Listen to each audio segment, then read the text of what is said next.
नमस्कार दोस्तों, हमारी आज की कहानी है। सास बोली, खबरदार बहू, जो मेरी बेटी को किसी तरह की तकलीफ पहुंचाई वो मैं किसी हालत में बर्दाश्त नहीं करूंगी। फिर बेचारी बहू। रचना नई नवेली दुल्हन बनकर ससुराल आई। रचना के ससुराल में सास ससुर, एक देवर और एक इकलौती लाडली ननद थी। रचना और रवि के ब्याह को अभी एक ही महीना हुआ था। नई नई शादी का खुमार, नया सामान, नया घर सजाने में दोनों ने तन मन से जुटे थे। चंचल, रवि की इकलौती बहन, कुछ ज्यादा ही सरचड़ी और नकचड़ी, मुंह फूटी और बंद दिमागी थी। रचना की सास ने उसे बहुत सर चढ़ा रखा था। रचना के घर प्रवेश के बाद ही सासू माँ ने रचना को हिदायत देते हुए खबरदार कर दिया था कि चाहे गलत हो या सही, चंचल को दी गई किसी तकलीफ को वो किसी हालत बर्दाश्त नहीं करेगी। और रवि, तू भी समझ ले, कल को कहीं नई बहू के कहने में आके तू भी आए बाए करने लगे। रचना बहुत डरी हुई थी ननद चंचल के बारे में सुनकर। ब्याह के वक्त चंचल की थोड़ी बहुत चौधराहट देख चुकी थी कि किस तरह वह घर वालों के ऊपर बुरी तरह से हावी थी। उसने रवि से पूछकर चंचल के पसंद का सारा खाना बनाया। इंतजार की घड़ी खत्म हुई। ननद रानी चंचल अपने ससुराल से पधारी। आते ही चंचल घूमकर पूरे घर का मुआवजा किया। भाई भाभी का नया सजा सजाया घर देखकर उसकी ईर्ष्या उसके चेहरे पर साफ दिखाई दे रही थी।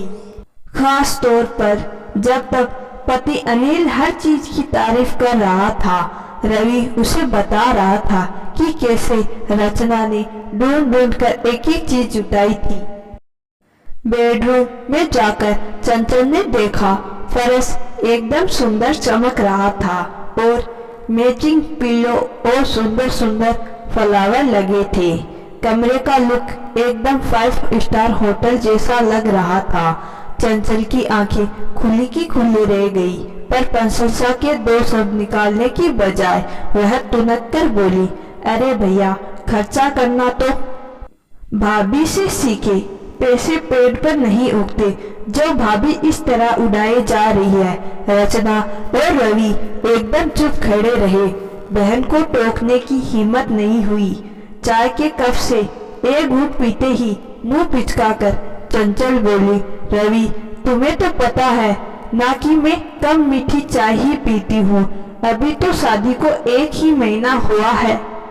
अभी से ही इसके रंग में सब भूल गया।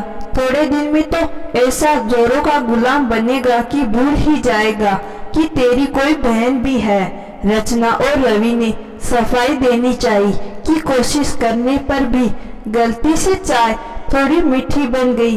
हो सके दीदी मुझे माफ कर दो, पर बस रहने दे, कहकर चंचल चाय छोड़कर चल दी। रचना के बहुत मेहनत से बनाए खाने को नंदोई, अनिल और रवि ने खूब चटकारे लेकर खाया और तारीफ की।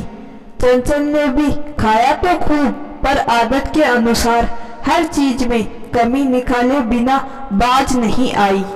रचना जितनी भी कोशिश करती कि चंचल को नाराज करने का कोई मौका न दे, पर चंचल कहाँ मानने वाली थी। वह ढूंढ ढूंढ कर किसी न किसी चीज को लेकर सबके सामने नीचा दिखाने की कोशिश करती। उसे हर वक्त यह डर सताए कहीं भाई अपनी बीबी के बस में होकर उसे नजरअंदाज ना करे। 3 दिन रचना एक पैर पर खड़ी होकर जी जान से चंचल को खुश करने की कोशिश करती रही। चंचल को अपने भाई रवि का अनिल, रचना की बार बार तारीफ करना एक आंख नहीं सुहा रहा था। कंचन को हर बात में भाभी को ताने मारने को लेकर अनिल ने कई बार चंचल को समझाने की कोशिश की, पर चंचल के सिर पर जू तक न रही। सबने होली खेली। चंचल की भाभी रचना ने खूब पकवान बनाकर खिलाए। जाने से पहले रचना और अनिल चंचल और नंदोई अनिल को बाजार ले गए, क्योंकि सासू माँ का हुक्म था कि नंद पहली बार आ रही है, उसकी विदाई में कोई कसर मत रखना। शहर के सबसे अच्छे साड़ी के स्टोर में जिस साड़ी पर चंचल ने हाथ रखा, रवि ने बिना पैसों की परवाह किए खरीद दिया। अनिल के लिए भी ब्रांडेड शर्ट, पैंट, मिठाई, फल, मेवा सब खरीदा। शगुन के लिफाफे भी दिए।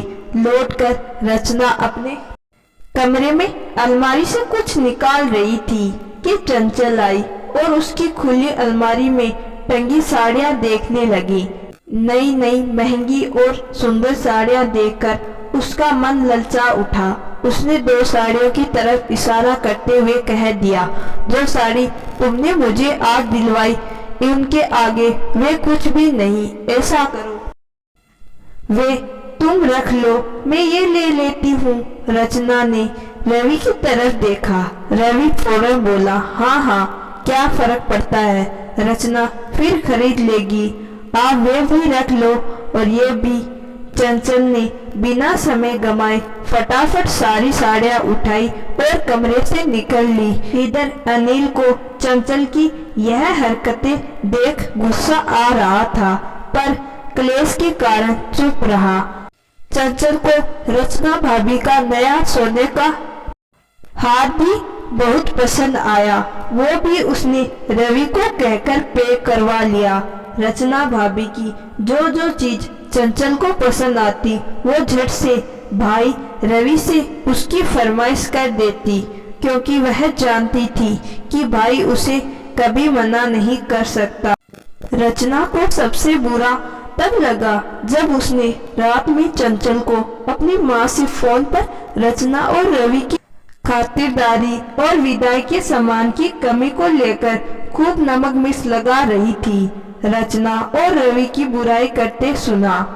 भाभी तो खैर पराई घर से आई थी, पर चंचल ने तो अपने माँ के कोख से जाए सगे भाई को भी नहीं छोड़ा, जिसने अपनी नई नवेली दुल्हन को एक तरफ कर अपनी हैसियत से बढ़कर बहन की हर बात को बिना कुछ सोचे समझे आंख बंद करके पूरा किया, जो हमेशा उसकी मुंह से बात निकलने के पहले ही पूरा करता था। अगले दिन ननद को विदा करके रचना ने चैन की सांस ली।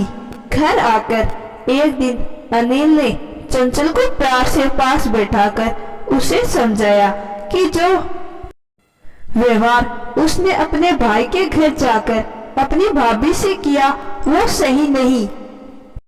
चंचल के खुद के पास भी किसी चीज की कमी नहीं और जो चाहिए वह उसे लाकर देगा। भाभी की हर चीज मांगकर उसका अपना कद छोटा हुआ है। भाई तो अपना खून है, हमेशा तुम्हारा ही रहेगा। भाभी को अपना बना लोगी तो तुम्हारे माँ बाप के बाद भी तुम्हारा मायका आबाद रहेगा। रचना भाभी नहीं चाहेगी तो कल एक दिन मायके को तरस जाओगी। चंचल को समझ आ गया। उसने फौरन फोन लगाया, रचना से सॉरी कहा और अपने व्यवहार की क्षमा मांगी।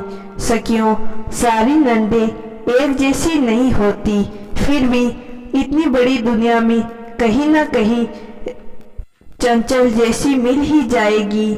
जिन्हें लगता है भाई की शादी के बाद मायके में उसका वर्चस्व कम हो जाएगा, ऐसी नंदे स्वयं ही अपने लिए मायके के दरवाजे सदा के लिए बंद कर देती है।